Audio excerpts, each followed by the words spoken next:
Alright, good evening folks, it's Enforcer Matt and welcome back to another short war video, and today we have very big news coming out of Russia, Ukraine, and the Middle East. But by far our biggest piece of news of the day is coming out of Russia, as right now we are seeing that the Engels airbase inside of Russia has been attacked by Ukrainian forces, and it looks like the airbase has had a massive explosion, and of course this is a very big deal because Engels is home to many Russian strategic bombers, and it looks like they could have been destroyed or at least severely damaged in this massive Ukrainian attack. So we have big news on that front, and also we have news that Ukraine is still advancing toward Belgorod as we speak, and the Russians are reporting very heavy battles in the area of Belgorod, and it is quite a serious situation. We also have news as well that France has just informed its citizens to leave Iran immediately in expectation for a very large conflict to break out between Iran and the Western forces, including Israel as well. And we finally have more news that the EU is still strongly preparing for war with Russia, and we're also hearing that Poland has issued an order to its citizens to develop a 3-day survival kit in case of war with Russia. So we are now jumping into our first post of the day, which goes to Fytux News. And this is by far our biggest post of the day. We heard here that in the early hours, Ukraine successfully struck the Engels airfield, which is home to many of Russia's long-range strategic bombers, and locals report extensive shockwave damage in nearby towns, and secondary explosions continue to be heard, and it remains unclear which platform Ukraine used for the strike or whether any bombers stationed at the base were affected, but the Engels airfield is approximately 750 kilometers from Ukraine. So this was a very long-range strike indeed, and once again, many people are speculating that maybe this was a secondary use of the Neptune missile, which Ukraine had just developed, or maybe a Peklo, a different type of missile, but right now we simply do not know what the case is. But the damage from this was insane. Like, the shockwave was massive, and we also have videos showing you the exact damage, but just to show you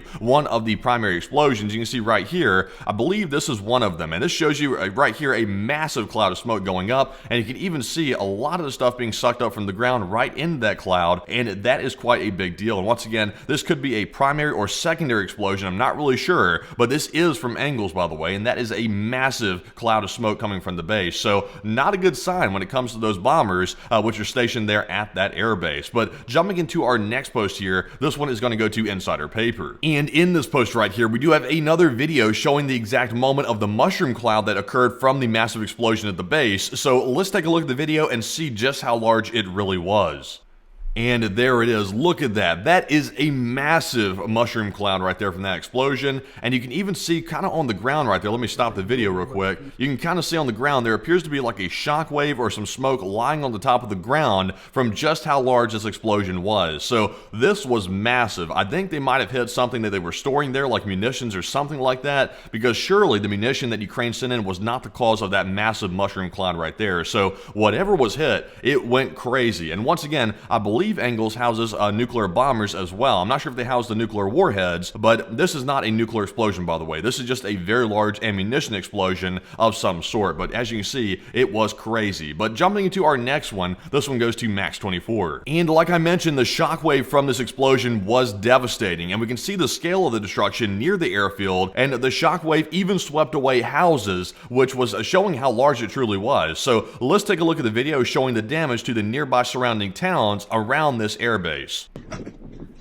And as you can see right here, it is devastation galore, and this was not a war zone, by the way. This was just the area where the shockwave hit. So this is insane to see. Like, look at this damage. That damage is literally ripping roofs off of houses, it's ripping down fences, and it's just tearing everything up. And this is just from a shockwave, by the way. So I'm really curious as to what was hit at that airbase, because whatever it was either a massive stockpile of some type of munition, or it was one very large missile or bomb that Russia had stored away at the airbase. So very massive damage here. And as you can see, I'm going to go ahead and fast forward the video a bit. Just devastation as far as you can see, which is just crazy. But let's move away from this post right here and move on to our next one, which also goes to Max 24. So let's jump into exactly what was stationed here at this airbase. And we did hear from Max that 3 Tu-95Ms and 2 Tu-160s were stationed at Engels 2 airbase, according to OSINT channels. And in the morning, an IL-76 arrived at the base, probably delivering a new batch of KH-101 missiles for strategic aviation. And after the impact and detonation, the debris scattered over a radius of about 5 kilometers, which increases the likelihood of damage to the aircraft. And like I said, we don't know right now exactly which aircraft were damaged. We will probably know that by stream time tonight, but we don't know it right now. But considering the massive shockwave that happened from this, and also all the debris scattered for literally 5 kilometers around, it would be hard pressed that those aircraft were not damaged. So I'm pretty sure that at least one or many of them were damaged, but we just don't know for a fact right now. But that's to give you an idea of exactly what is at that airbase. But jumping into our next post, this one goes to War Translated. And in this post right here, we can see that the Engels airbase is still on fire, even hours and hours after the attack. They have not been able to put it out. And there's been secondary detonations happening all over the place.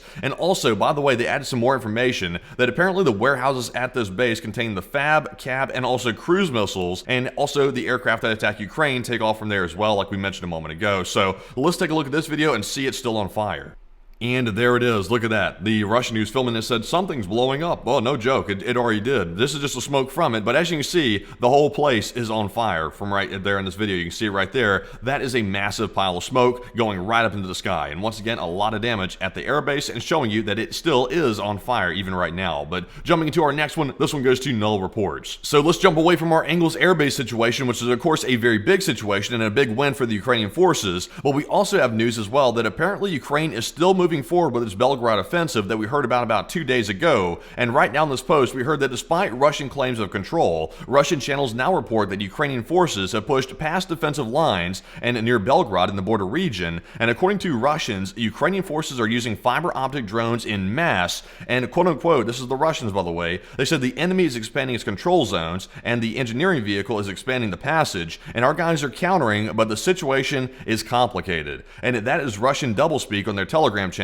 for we are starting to lose the situation and we really don't have this under control whatsoever. So it looks like the Ukrainians are going to start another massive push into Belgorod, and this could be basically the Kursk 2.0 just in another area of Russia. So it looks like we've got a big situation happening with that. But jumping into our next post about the situation, this one goes to Osint Yuri. And right here in this post, we do get some more information as to exactly where in Belgorod the fighting is taking place. And we can see that the Ukrainian armed forces were able to reach the outskirts of Demidovka in the Belgorod region, and fierce battles are taking place, and the enemy is pulling in reinforcements. So let's take a look at the map, and as you can see right here, there is Sumy right back here in Ukraine, and right over here you can see the direction of attack with the blue arrows and also the red circle right here. They're moving straight into Belgorod and also moving into Demidovka. So you can see it right here on the map, and it looks like this could be picking up steam, and the Russians could be on the back foot once again in a different area, this time away from Sudzin, away from Kursk, just down the line a little bit, now down sort of near Belgorod. So it looks like the Ukrainians have regrouped once again, and the Russians are once again on the run. But jumping away from this piece of news and onto our next one, this one goes to Insider Paper. And let's switch gears one more time. Let's switch on to the Middle East news, because we have big news coming out of there, and we've heard today that France has called on all of its citizens to leave Iran immediately, according to Al Arabia. So once again, I'm really not sure who was left in Iran. It seems like they would have not probably been there by now if they were a Western citizen. They probably should have left by now, but it looks like France is telling all remaining citizens in Iran to leave immediately. So once again, that is a large indicator that something large could be about to go down between Israel and Iran, or maybe even the US and Iran, and that could cause a problem with the French citizens that are left inside of Iran. So that is big news on that front. But also, moving on to our next post here, this one goes to Polymarket Intel. And this might be the situation right here that sparked France to tell their citizens to leave Iran immediately, because once again, the proxy forces of Iran have now fired rockets and missiles at very populated areas inside of Israel. We saw that last night and also this morning as well. And as you can see right here, it looks like some of the proxies have fired stuff right into Tel Aviv Yafo, and it looks like you can see that right here on the map, right into the populated areas